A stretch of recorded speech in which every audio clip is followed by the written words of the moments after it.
Well, free agency is upon us. Hello, everyone, and welcome to Let's Talk Raptors. I'm your host, Sham, my channel where you get reviews, analysis, predictions, and hot takes on all things Raptors as well as some NBA.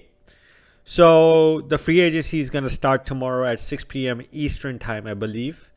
And it's going to be a frenzy. It's already been pretty interesting going into the draft, and after the draft, a lot of trades made. I will cover that news in a separate video. But speaking of free agents, today I will be talking about our man Chris Boucher, who is going to be a free agent tomorrow. So, without further ado, let's review Chris Boucher. Now, it might seem like what Chris Boucher did in this season, at least after the first half, he was amazing. But that's not the truth. That's not truth. Honestly, he had an abysmal year, in my opinion, in regards to his progress. He was averaging in 2020 and in 2021, 13 points per game. He finished the season at 9 points per game. His blocks were 1.9. He was down to 0.9. His 3-point percentage was 33.5. And he ended the season with 29. His from the field percentage was 53. He ended it with 46.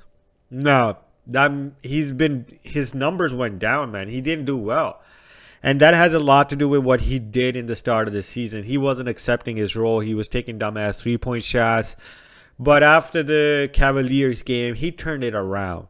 He started to accept that he was a guy who was going to be coming off the bench. It was all about him getting energies, putbacks, offensive rebounds, doing all the dirty work that we needed him to do, and at the same time being a veteran presence for all the young guys like Precious Achua, Gary Trent Jr., Scotty Barnes, all of these guys in the locker room. And he accepted that role. So, the positives, that would be one of his biggest positives. He decided to accept his role and fit into it and do a good job at it when he decided to do that. But by that time, it was kind of late for his numbers. He had already screwed them up because he wasn't playing to the mark that he should have been playing.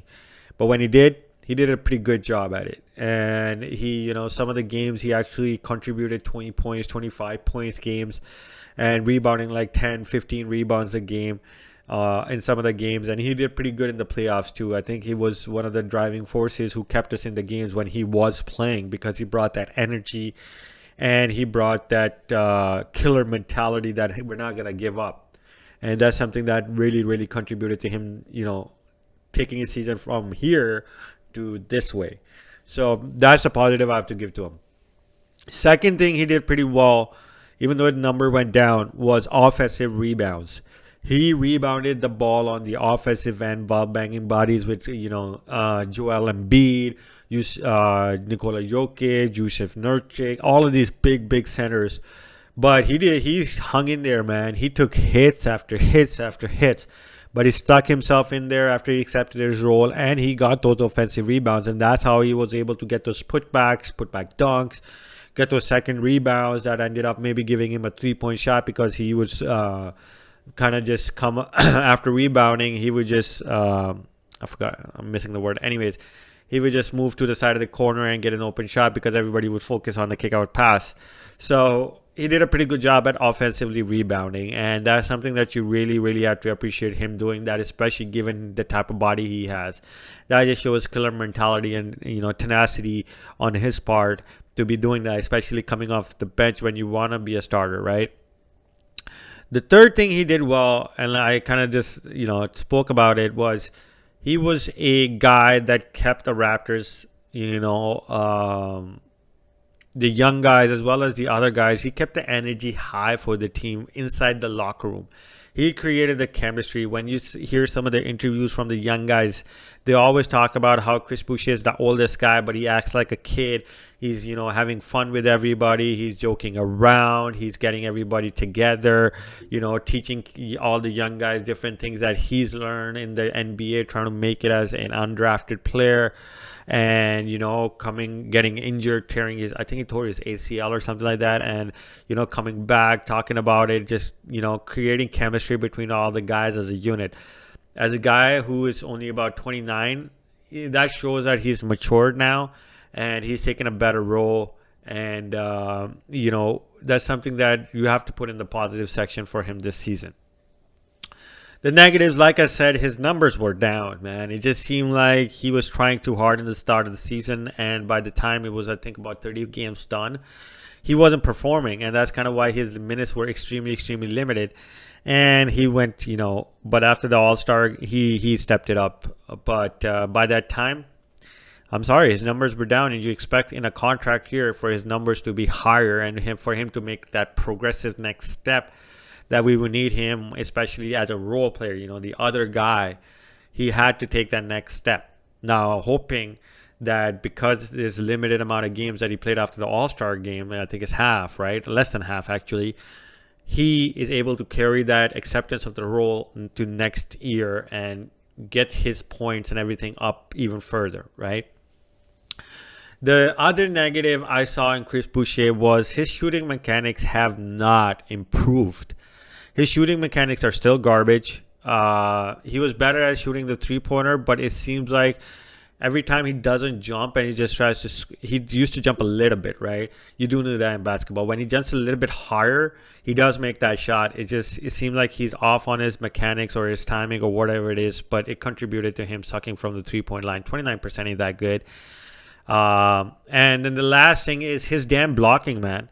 I'm not saying it's the numbers. It's just the way he blocks. Every freaking shot, he's just jumping.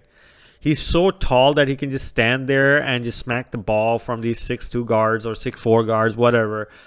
And his wingspan is so good. But you see him jumping and going by people instead of just getting the block, standing there and getting the block when you just you can do a bunny hop for doing it. And he has not learned to improve that. I understand it's Nick Nurse's strategy, but you got to be a little bit smarter. You can't be just flying by guys every time and it leads to an open three-point shot every freaking time.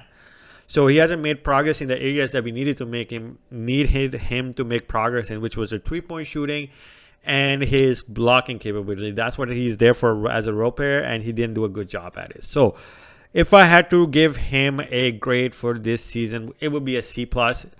The only reason it would be a C+, even though his numbers were crap, was because he accepted the role and he started to fit into it, and he did a pretty good job at it later on in the season. But like I keep saying, by that time it was way too late. So if I have to give him a grade, it would be a C+. And if I had to talk about re-signing him, I don't see him. I don't see the Raptors giving him more than about $12 million a year. He's currently making, I think, $10 million. I think he's earned that because he's accepted it. He's a good chemistry guy. He's, nothing like that. And it won't be too big of a contract. I think $12 million to $13 million a year is not bad for him, if that is what it's going to cost to sign him. If not, sign and trade him. I'm pretty sure some team would want him and we can get some assets back for him. And I'm sure Chris Boucher would want a bigger role somewhere else if he's getting it, and he'd be willing to do a sign and trade. So that's all I have for you guys for this video. I will be covering the free agency frenzy when it's done and update you guys on things that the Raptors are going to do, maybe do. I hope they do something because other teams are improving, man. Atlanta Hawks just got DeJounte Murray. So I will see you guys in my next video. Please hit that like and subscribe button and enjoy your long weekend.